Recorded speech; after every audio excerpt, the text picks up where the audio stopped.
To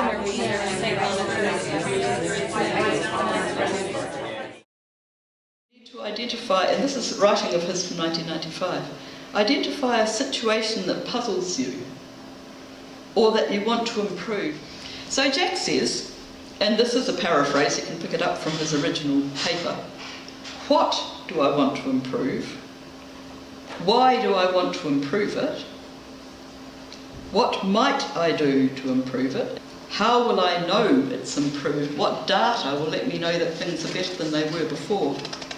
And what resources will I need? And it is incumbent on us as the group to respectfully critique and challenge the person who is reporting.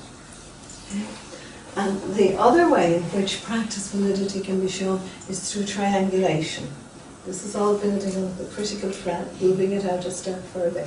Triangulation means looking at different perspectives of what you have done and trying to establish validity by asking those various perspectives. The messiness of action research 30 years ago was really focused on how to get the universities accrediting the knowledge of the practitioner as you made it public.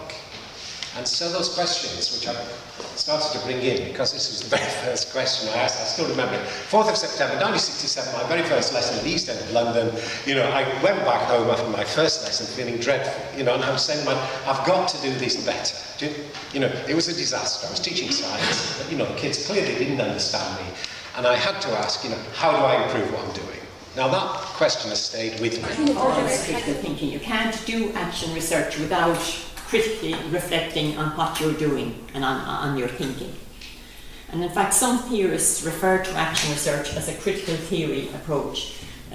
Chemists, that somebody mentioned earlier, Carr and chemists in their 1986 book, I think, a way back, when they were talking about the three approaches to research. The positivist one, the interpretive approach, and then they call the third one the critical theory approach, which is in actual fact an action research approach. So it acknowledges that they're interpreting through their own lens as well. And then the action research paradigm is about actors, agents, active people, trying to improve the phenomena of their surroundings. So this idea of improvement or enhancement is automatically part of the paradigm. And this isn't obviously, if I'm talking about my research and my study into my practice, then of course I have to use I, But and that's the hard one to get across to people, because people have an inbuilt idea sometimes of what research is.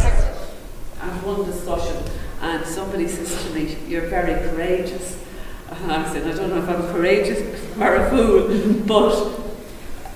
Sometimes we have to be courageous because things aren't right, and the one that and I'm not sure if I have to quote right, but evil persists because the good do nothing or say nothing.